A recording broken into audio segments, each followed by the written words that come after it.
political reality, which will go into the Quran and explain today's economic reality, who can go to the Quran and explain today's monetary reality in the world. And she was, of course, clearly impressed with that, and she was happy to meet with me. I hope that we'll be able to organize subsequently a launch of my book. I spoke to her about the book, the Quran, and now he's changed it for 24 hours. I need 6 months. I need 6 months. So he does not have an unlimited amount of time before America starts to laugh at him. He has to negotiate with Russia, and negotiations with Russia is not going to be easy for him. Because Bismillah walhamdulillah wa salatu wa salamu ala rasulillah wa ala alihi wa sahbihi wa mawala. Assalamu alaikum wa rahmatullahi wa barakatuh. My name is Amir Adams and I am a member of the Muslim Students Association, which is of course based here in South Africa, alhamdulillah. And we have just received Sheikh Imran Hosein at the beginning of the month of Rajab in this Hijri year 1446, in accordance with sacred time. In accordance with the Gregorian calendar, it is the month of January, and we are getting on into the next month, inshallah. Alhamdulillah, Sheikh has spent the entire month of Rajab with us in Cape Town, and this is Sheikh's last day, sadly so, for us here in the mother city at the southernmost tip in Africa. We're honored to have Sheikh after 10 years, alhamdulillah. When Sheikh was last here, Sheikh's beard was a different color, and alhamdulillah, Sheikh has honored us now all these years later, especially for the benefit of the younger generation. We thank Sheikh for his visit, and Sheikh will be going to the rest of the SADC region countries, and will be visiting Durban and Johannesburg next, inshallah. When Sheikh came here, he informed us that he will be lecturing on 3 main topics. That is the Islamic implications, eschatological implications of regime change in Syria, the Islamic conception of sacred time, as well as the Islamic conception of a political system. These are the main topics that Sheikh expounded upon during his visit, and alhamdulillah, we as the Cape Town Muslim community benefited greatly from Sheikh, and we make dua that this will be one of many more visits to come, inshallah. Without further ado, we will engage with Sheikh now to ask him how his visit was in Cape Town thus far, and to of course give his indications as to what his future endeavors will be. Sheikh, assalamu alaikum wa rahmatullah. wa alaikum assalam wa rahmatullahi wa barakatuh, Amir. So as a means of introductory comments, Sheikh has spent the entire month of Rajab with us, and we would like to ask Sheikh, how has Sheikh found Cape Town thus far, the mother city that Sheikh loves so much? I always love to visit Cape Town. It's the most beautiful city in the world, in my opinion. The most beautiful city in the world. And I also have one of the best teams in Cape Town. I have teams all over the world of my students who organize my visits in different parts of the world. One of the best of the teams that I have is in Cape Town, and they've done the same job again this time as they've done in the past. And I'm grateful to Allah, who in His kindness gave me life. I had a massive heart attack, first time in my life, in November of 2023. And the main artery going to the heart was blocked 98%. And I was just a whisper away from the grave. But Allah is the one who writes life and writes death. And He did not write for me to leave the world as yet. So within hours of the heart attack, I was in the operating theater, and 2 stents were installed in my heart. And 2 months later, I got an invitation in February of 2024 to travel to Moscow to attend the conference. And my cardiologist in Trinidad gave me permission to travel. And I've been traveling for 1 year now with the heart attack. And so far, alhamdulillah, Allah has been kind to me that I was able to come to Cape Town, and I thank Him for that. I thank Him for that. Cape Town has a special place in my heart because this is one of the last places that my teacher, Maulana Fazlur Rahman Ansari, rahimahullah, visited. He came here in 1970 and 1972. And I am following in his distinguished footsteps 50 years later. It's always a pleasure to come here, and the response I usually get from Cape Town is a good response. But on this occasion, around the world as well as in Cape Town and in other parts of South Africa, there's a growing alarm in traditional Islamic scholarship, the people who graduate from the Darul Uloom, that my profile of scholarship poses a threat to them. Yes, poses a threat to them. And they are, of course, correct, because Maulana Fazlur Rahman Ansari was totally dissatisfied with the model of scholarship in the Darul Uloom in his time. So when he launched the effort at his age, at that time, he got a negative response from them. But now, because of the internet, my message goes far and wide, much far and wider than his could go, because he never had the internet. And they see that this caravan is moving forward all the time. And that is what is causing them to be scared. And so now they are shutting the doors of the masjid on me. And that is affecting even Cape Town.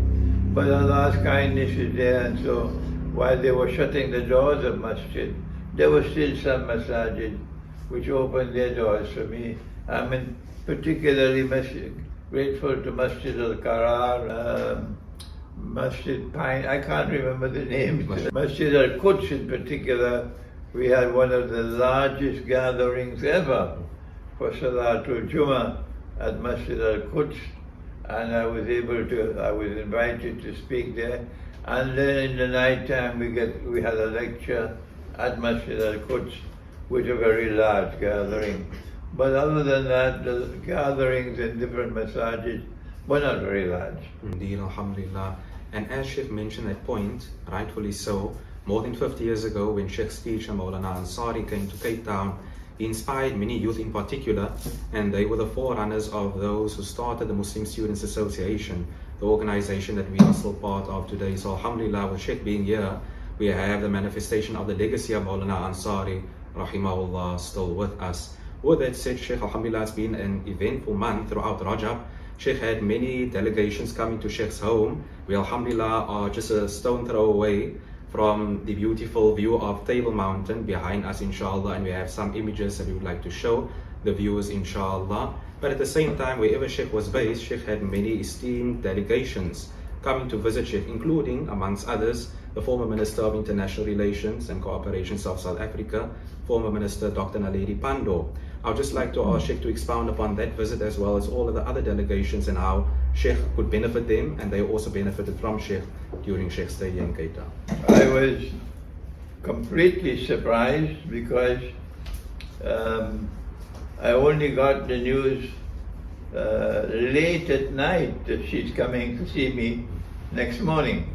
And we, of course, not only me, but the whole world was astonished when she was the foreign minister of South Africa, the amazing courage with which she took up Israeli oppression and genocide and took Israel to the International Court of Justice in The Hague. It was something that surprised the whole world.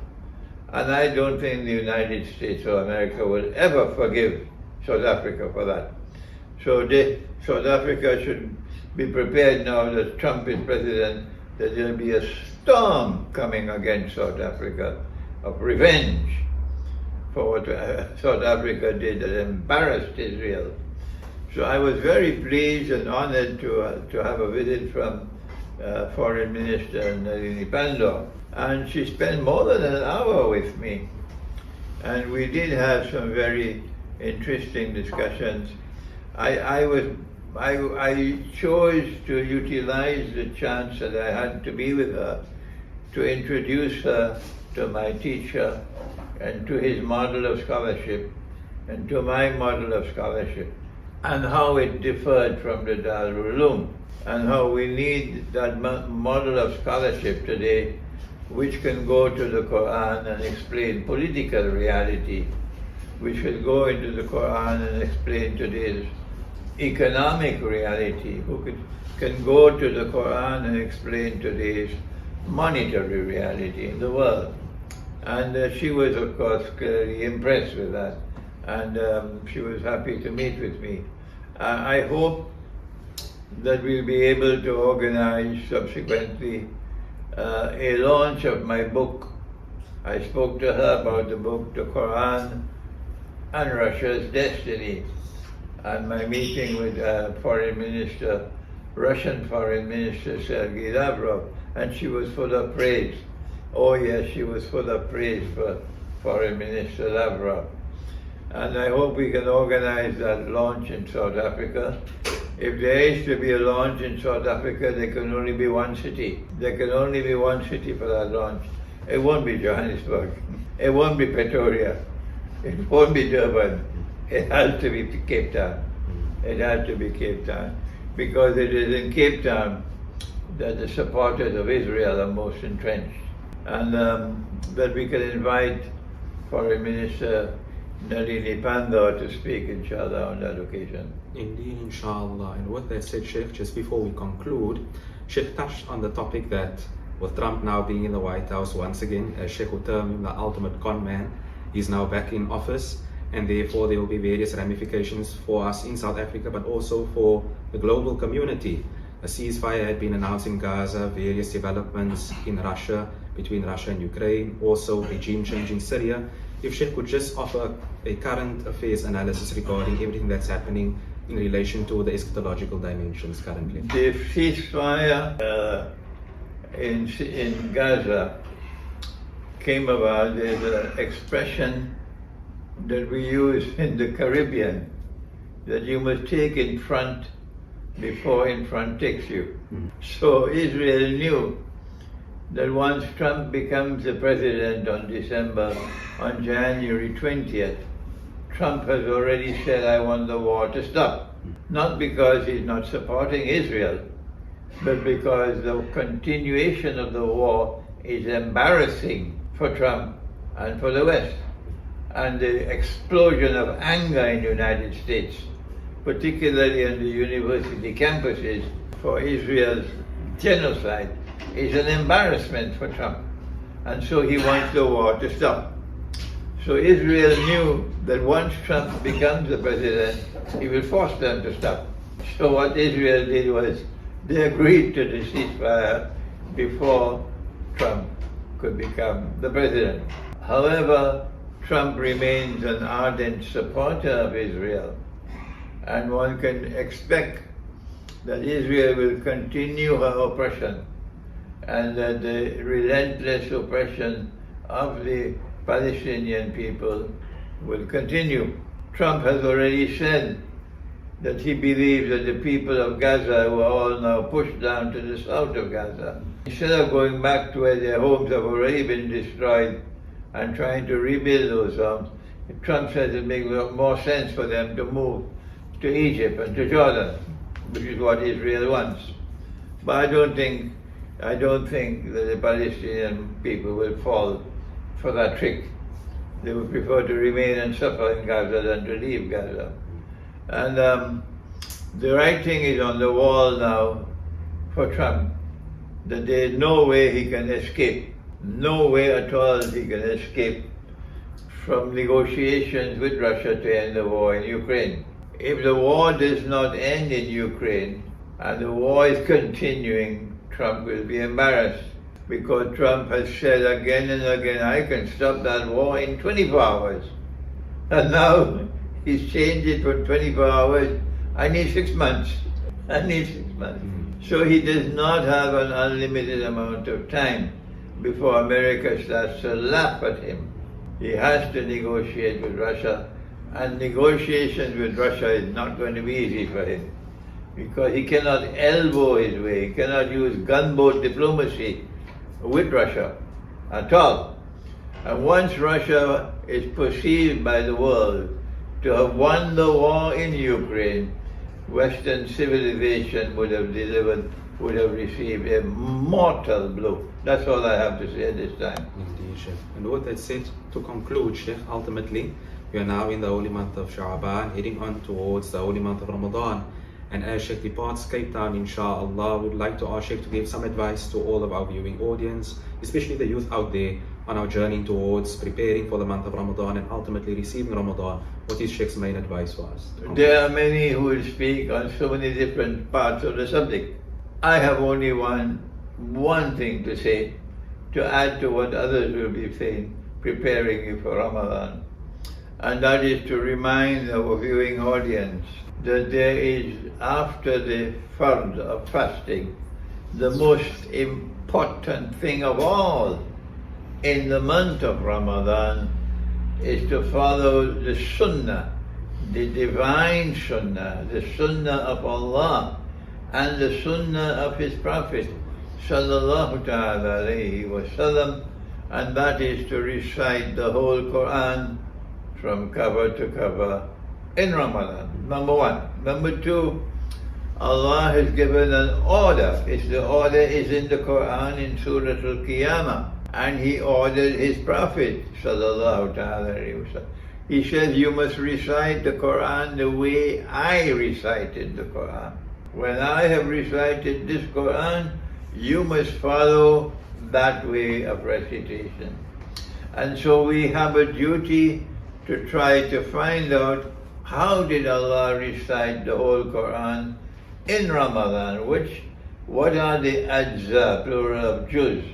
What portion of the Quran do we recite on the first day of Ramadan? What portion in the second day, and so on.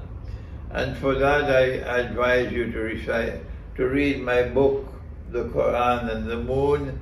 You don't have to buy the book, you can go to my website and download the book free of charge. The title of the book, The Quran and the Moon, and it'll tell you what is the bogus way to recite the Quran and what is the correct way to recite the Quran.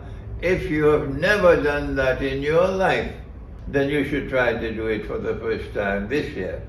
When once you have recited the Quran in Ramadan, then after Ramadan, you must keep on reciting the Quran to khatam the Quran every month.